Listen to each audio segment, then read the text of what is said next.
بسم اللہ الرحمن ابان الرحیم۔ بن تغلب امام کا شاگرد، اور ایسا شاگرد جس کے لیے محقق ہلی جیسے لوگوں نے لکھا کہ امام نے اس کے بارے میں فرمایا، امام نے ابان بن تغلب کے بارے میں فرمایا کہ اس نے مجھ سے 30,000 حدیثیں یاد کی۔ کتنی حدیثیں؟ 30,000۔ چھٹے امام فرماتے کہ مجھ سے 30,000 حدیثیں یاد کی۔ یہی ابان بن تغلب ہے جسے مولا نے حکم دیا تھا کہ اجلس فی مسجد المدینہ وافت الناس، مسجد مدینہ میں یعنی مسجد نبی میں جا کے بیٹھو اور لوگوں کے لیے فتویٰ دو۔ حکم دے رہا امام، خود بھی موجود ہے مدینے میں۔ معصومین شخصیتوں کو کچلتے نہیں، ابھارتے ہیں۔ کہ ایک دو مثالیں ہم دینا چاہتے ہیں۔ دیکھیے طلوع اسلام مکے کے 13 سال سب جانتے ہیں کہ کتنے شدید اور سخت ہے نا۔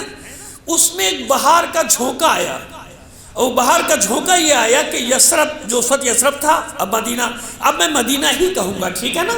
یثرب میں نے اس لیے کہہ دیا تاکہ آپ کے ذہن میں رہے کہ ابھی یثرب نہیں، ابھی مدینہ نہیں بنا، جب حضور تشریف لے گئے تو پھر وہ مدینہ بنا، ٹھیک ہے نا، ورنہ یثرب ہے۔ تو یثرب سے ایک ٹیم آئی، پہلے 2 آدمیوں کی تفصیلات کبھی پڑھتے رہتے ہیں ہم تاریخ کی، پھر 5 افراد، پھر 12 افراد، اور پھر 72 افراد، و بیعت عقبہ اولا، بیعت عقبہ ثانی، ثالث، یہ سب ہوتا رہا نا۔ مدینے میں پھیل گیا اسلام، یعنی چلا گیا۔ تو وہاں سے اسد ابن زرارہ جو بنی خزرج کے سردار ہیں، بہت مشہور سردار ہیں، انہوں نے ایک سوال بھیجا حضور کی خدمت میں کہ حضور اب لوگ تیزی سے اسلام کی طرف بڑھ رہے ہیں، آ رہے ہیں۔ وہ جو کل ہم نے بات کی تھی کہ بھائی زندگی ہے، پیدائش سے لے کے مرنے تک حلال حرام سے تو بچ نہیں سکتے آپ۔ ہر چیز میں زندگی کا کوئی بھی شعبہ ہوگا، اس کی ضرورت پڑے گی کہ حلال یا حرام، حلال یا حرام، حلال یا حرام، زندگی کا آپ شمار کرتے چلے جائیے گا۔ میں نے چیلنج کر دیا، کوئی بھی شعبہ ہوگا اس میں حلال حرام کی ضرورت پڑے گی۔ تو اب وہی دیکھیے وہاں بھی ضرورت، مسئلے پیش آنا شروع ہوئے، سوالات ہونا شروع ہوئے، تو حضور کی خدمت میں خط لکھا، کوئی بھیجیے ایسا کہ جو مسائل ہمارے حل کر سکے۔ اسلام تو لوگ قبول کر رہے ہیں، لیکن ہر سوال کا جواب ہمارے پاس نہیں ہے، تو کسی ایسے شخصیت کو بھیجیے کہ جو یہاں اسلام کی تعلیم بھی دے سکے، نماز بھی پڑھا سکے، نماز سکھائے، جتنی آیات سمجھے اس وقت قرآن مجید نازل ہو چکا، وہ قرآن بھی پڑھنا سکھائے لوگوں کو۔ تو آپ جانتے ہیں کہ رسول اکرم صلی اللہ علیہ وآلہ وسلم نے کس کا صلوات بھیجی محمد علیہ محمد پر، کس کا انتخاب کیا؟ یہ مثالیں دے رہا ہوں کیونکہ مجھے آگے لے جانا ہے، بات کو مثال دے کے سمجھا رہا ہوں کہ دیکھیے ہے کیا مسئلہ۔ یہ جو آج ہماری غلط فہمیاں پیدا ہو گئی نا کہ نہیں کوئی ضرورت نہیں، نہ فقہا کی ضرورت، نہ فقیہ کی ضرورت، خدا کے بندو زندگی کا کوئی شعبہ ایسا نہیں۔ اچھا حضور خود موجود ہیں تو کیا خود مسئلے نہیں بتا سکتے؟ بھائی میرے خط بھی مرتبت، لیکن نہیں، کسے بھیجا؟ تاریخ اٹھا کے دیکھ لیجئے، ایک جوان کو بھیجا، معصوم کو نہیں بھیجا، علی کو بھی نہیں بھیجا۔ کس کو بھیجا؟ مصعب ابن عمیر رضی اللہ تعالیٰ عنہ۔ کیا نام ہے؟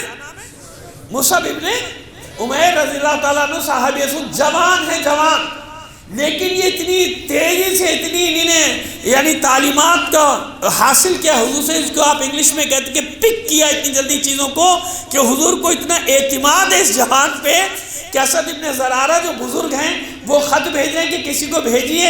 حضور جواب میں اس جوان کو بھیج رہے ہیں کہ مصعب آپ جائیے یثرب، اور یثرب کے مسلمانوں کی ہدایت بھی کیجیے، تبلیغ بھی کیجیے، اور وہاں نماز جماعت بھی قائم کیجیے۔ تو مدینے میں پہلی نماز جماعت قائم کرنے والے شخص کا کیا نام ہے؟ حضرت مصعب ابن عمیر رضی اللہ تعالیٰ عنہ۔ تو آپ نے دیکھا جوان کو بھیجا تاکہ وہ جا کے، اور کوئی مسئلہ نہیں، اگر کسی مشکل میں پھنس جاؤ تو ہم ہیں نا، ہم سے پوچھنا، ہم جواب دیں گے۔ مصعب ابن عمیر کو، مصعب ابن زبیر ایک الگ کریکٹر ہے، مصعب ابن عمیر کو بھیجا اور کہا تم جاؤ اور کوئی مشکل آ جائے ہم ہیں نا، ہم سے پوچھ لینا، ہم جواب دیں گے۔ لیکن اعتماد کتنا ہے کہ وہ جا کے پہلی نماز جماعت قائم کرنے کا مدینے میں اعزاز کسے حاصل ہے؟ ایک جوان کو حاصل۔ ٹھیک ہے، اب آئیے صلاحیتوں کے مطابق بتا رہا ہوں۔ حبشہ ہجرت کی 80 سے 90 کے درمیان مہاجرین جتنے بھی تھے، تعداد سے غرض نہیں، کوئی کہ 83 تھے کہ 85 تھے۔ آج کل ہمارے یہاں یہ بھی بڑا چل رہا ہے نا کہ میں نے کہہ دیا 83 تو دوسرا لائے گا حوالہ کہے گا نہیں 85 تھے، آپ نے 83 کیسے کہہ دیا؟ اچھا بھیا 85 ہو گئے، ہم تیری بات مان لیتے، جھگڑا کیوں کرتا ہے؟ صلوات بھیج دیجیے محمد علیہ محمد پر۔ اللہ کے بندو، اختلاف کا بھی تو طریقہ ہوتا ہے نا، ادب آداب ہوتے ہیں، اختلاف کے ہر ایک کو حق حاصل نہیں ہے نا حق حاصل، اختلاف کرے، تنقید بھی کرے، اعتراض بھی کرے، مگر ہر چیز کے ادب آداب ہوتے ہیں، ہر چیز کے ادب آداب ہوتے ہیں، اور ادب آداب کے دائروں میں رہ کے گفتگو کی جائے تو پھر علم آگے بڑھتا ہے، تحقیق بھی آگے بڑھتی ہے، ہر چیز آگے بڑھتی چلی ہے۔ اس لیے میں نے درمیانی راستہ اختیار کر لیا کہ 80 سے 90 کے درمیان مہاجرین ہجرت کر رہے ہیں، ان کا سربراہ کسے بنایا ہے؟ جعفر ابن اب کیونکہ ابن لگ گیا تو ابی طالب کہوں گا، جعفر ابن ابی طالب، جناب جعفر ابن ابی طالب جو بعد میں جعفر طیار کے نام سے اس وقت جعفر ابن ابی طالب، ان کو بنا کے بھیجا سردار حبشہ۔ کیوں بھیجا؟ تفصیل میں نہیں جائیں گے کیونکہ اس وقت میں واقعہ سنائیں گے تو آدھا گھنٹہ تو اس میں چلا جائے گا، وہ تو پڑھتے ہی رہتے ہیں کہیں نہ کہیں۔ کیوں بھیجا؟ کیونکہ جانتے تھے کہ جب مقابلہ ہوگا تو صرف خطیب کی ضرورت نہیں ہوگی، عالم کی بھی ضرورت ہوگی، یعنی ایسا شخص ہونا چاہیے ان کے مقابلے میں جو مکے والوں نے بھیجا۔ میں نام نہیں لینا چاہتا، مکے والوں نے جو پیچھے بھیجے تھے نا نجاشی کے پاس کے واپس دو میں، یہ ہمارے آدمی، انہی نے نیا دین ایجاد کیا، اور پھر آخر میں ایک نفسیاتی حربہ بلیک میلنگ والا جو آج بھی ہمارے خلاف استعمال کیا جاتا ہے، ارے یہ تو آپ کے فلانے کو برا بلا کہتے ہیں، یہ تو آپ کو فلانے کو نہیں مانتے۔ وہ حضرت عیسیٰ کو اللہ کا بیٹا مانتے تھے نا بھائی، انہیں آخر میں معاملہ کہ بھائی تو حضرت عیسیٰ کو عام سا بندہ مانتے ہیں یا اللہ کا بیٹا نہیں مانتے؟ کتنی بڑی بات تھی یہ۔ آخر میں پھر خوش ہو رہے ہیں مکے کے لوگ کہ اب پھنسایا ہم نے ان کو صحیح۔ اب یہ ایسی چیز ہے نا کہ کسی نے آپ پر کچھ بھی الزام لگا دیا۔ میں لاکھ صحابہ کرام کا ذکر کرتا چلا جاؤں، عبداللہ ابن جبیر بھی ہیں، زبیر نہیں، عبداللہ ابن جبیر، وہ احد کے مجاہد کہ جب سب نے پہاڑی چھوڑ دی تھی، عبداللہ ابن جبیر اپنے 10 ساتھیوں کے ساتھ خون کے آخری قطرے تک لڑا، شہید ہو گیا۔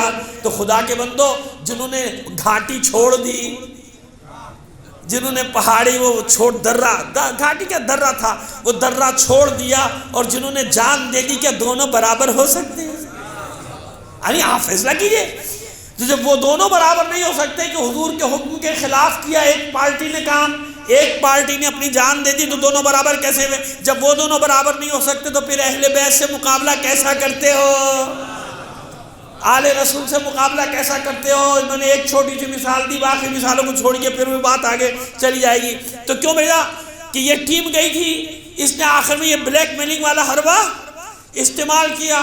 تو جعفر طیار کون ہیں؟ جن کو معلوم ہے کہ جواب کیا دینا ہے، فوراً سورہ مریم کی تلاوت کی اور جناب مریم کی طہارت کی، عصمت کی گواہی دی کہ قرآن یہ کہتا ہے مریم کے بارے میں، یہ ہے، اور سید نساء عالمین بھی ہے، اپنے زمانے کی عورتوں کی سردار بھی ہے، اور جناب عیسیٰ کے بارے میں کوئی تقیہ نہیں کیا جناب جعفر طیار نے، کہ بس جناب عیسیٰ کے بارے میں اتنا ہے کہ جب وہ دنیا میں تشریف لائے تو انہوں نے کہا انی عبداللہ وآتانی الکتاب، میں اللہ کا بندہ ہوں اور اللہ نے کتاب دے کر بھیجا ہے۔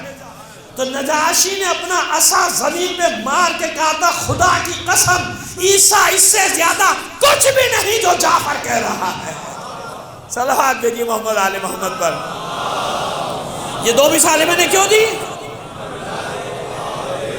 کہ پیغمبر تک الگ الگ شخصیتوں کا انتخاب کرتے تھے کہ کہاں کس کی ضرورت ہے۔ اب یہاں معصومین کا میں ذکر نہیں کر رہا ہوں، ظاہر ہے کہ وہ تو ابھی بتائیں گے آپ کو، علی علی ہے، وہ تو ظاہر مقام اور ہے، وہ تو اپنے ساتھ رکھا ہے۔ میں عام آدمیوں کی بات کہ کہاں کس کو بھیجنا ہے، ایک آدمی کو نہیں بھیجنا۔